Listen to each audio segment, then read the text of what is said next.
Welcome to Synagogues of Connecticut Part 2. We start out by taking a look at a Reformed temple in Chester. Chester is a very small town of less than 4,000 residents. We can only show you an overhead shot of Congregation Beth Shalom Rodfei Tzedek. Regular Shabbat services are held on Friday evenings. On Saturday mornings are Torah studies. On the second Saturday of each month is also a full Saturday morning service. There is also a Wednesday morning minyan. Marcy N. Bellows has recently joined the congregation as its rabbi.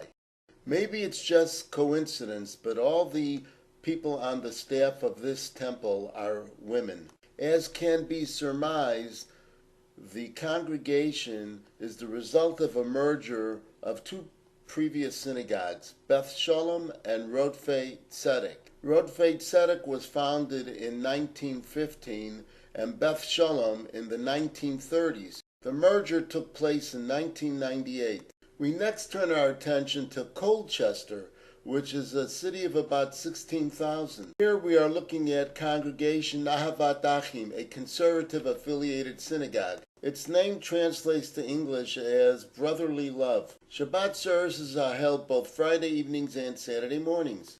Ken Alter has been its rabbi since 1995 and is also the principal of the Hebrew school. This congregation was established in 1898.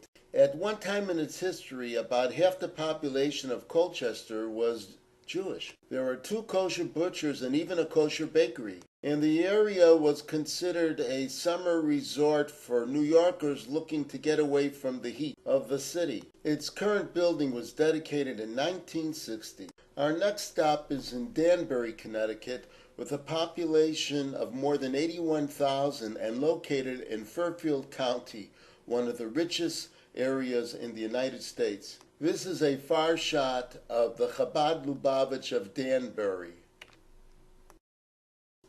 Its director is Rabbi Lazer Gurkov, and this is the only information that we have on this site. So we move along to another house of worship in Danbury. Here is Congregation B'nai Israel, a conservative-affiliated synagogue. Nellie Altenberger has been its spiritual leader since 2006. The congregation was chartered in 1897. Several dozen third and fourth generations of the original members of this congregation still live in the area.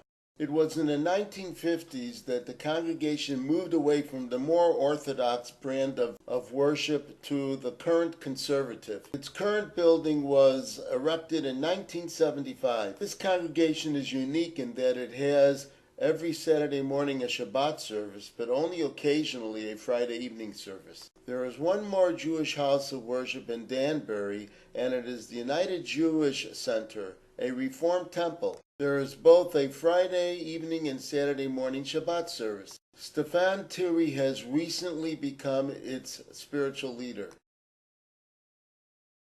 The congregation was started in the mid-1920s. The building shown here was erected in 1954. Danielson is a section of Killingly and has about 4,000 residents, and it's home to kind of an odd congregation.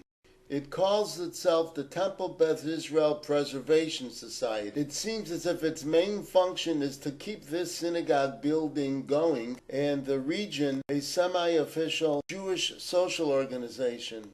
It does not appear to have a rabbi or schedule of worshiping services. Its building was erected in the late 1950s and for whatever reason was put on the National Register of Historic Places in 2013. When it did hold services, it was mostly in the conservative practice.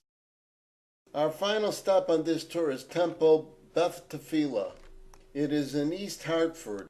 The brief information that we have is that it is conservative affiliated and that Stuart Snyder is its most recent religious leader. That's it for this trip. There are many more Connecticut synagogues to be seen. So, bye for now, and see you real soon.